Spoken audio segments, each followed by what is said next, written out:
Magandang gabi mga boss. Baka meron kayo dyang sirang clip pan, siraang LEC o siraang motor.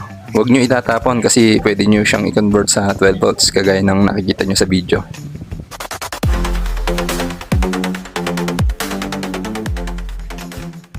Pag gusto nyo gayahin to, narito yung mga materials na kakailanganin natin. Una, syempre, kailangan natin ng 12 volts DC motor. Yung kulay black na yan sa motor mga boss ay tape lang yan. Mamaya tatanggalin ko din yan. Kailangan din natin ng speed controller para pwede natin hinaan o lakasan ng ikot ng LEC o ng clip pan. Sobrang lakas kasi ng hangin ito mga boss, kaya mas maganda kung maglalagay din kayo ng speed controller. Next naman na kailangan natin mga boss ay itong 12 volts power supply. Bali 5 ampere pala itong gagamitin ko. Syempre kailangan natin itong sirang clip pan. Bali, ang sira nga pala nito ay yung isang blade ng LEC niya ay nabali.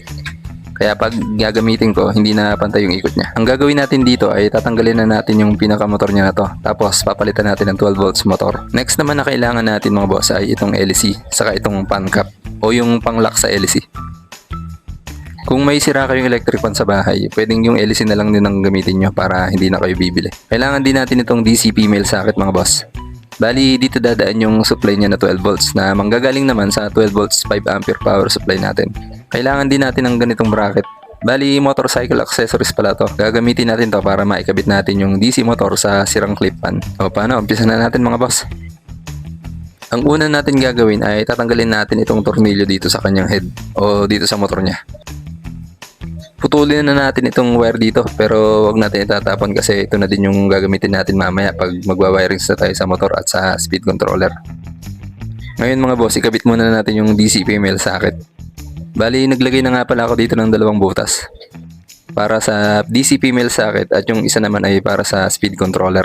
Unahin na natin ilagay yung DC female socket, pero yung speed controller mamaya na. Mahihirapan kasi tayo mag-wirings pag ikinabit natin sila parehas.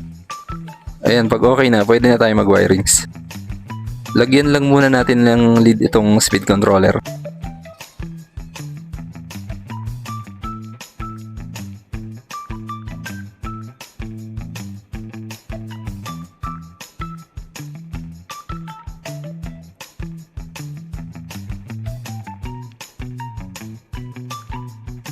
Tapos, lagyan na natin ng wire yung DC female socket papunta sa speed controller. Bali, makikita nyo sa board ng speed controller yung positive at negative sign. Yung mahabang terminal sa DC female socket, doon natin i-connect yung supply ng negative sa ating speed controller. Tapos, yung maikling terminal naman sa DC female socket ay sa positive supply naman natin i-connect. Tapos, lagyan na natin ng wire yung para sa motor.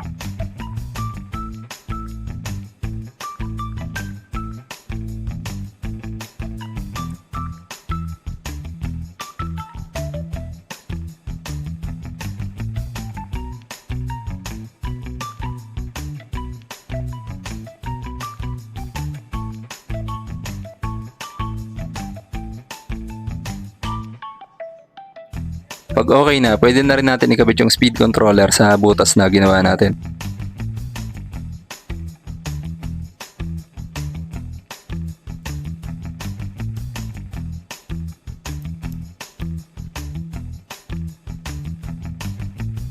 Lagyan lang natin ng glue para sure na hindi matatanggal. Tapos dito naman tayo sa motor. Yung bracket natin ang ikakabit natin sa motor. Bali, ito yung hahawak or sasakal sa motor. Tapos may mga butas yan. Doon natin ikakabit yung tornilyo. Pag okay na, ihinang na natin sa motor yung wire na galing sa speed controller. Dapat ang ikot ng LEC ay clockwise. Pag baligtad ang ikot, pagpalitin nyo lang yung wire. Hindi naman masisira kung mailagay nyo yung positive sa negative ng motor. Kaya lang, baligtad yung ikot. Bali, yung hangin niya nasa likod. O paano, hanggang dito na lang muna mga boss. Pagka may tanong kayo, ilagay nyo lang sa comment section at susubukan natin sagutin yan.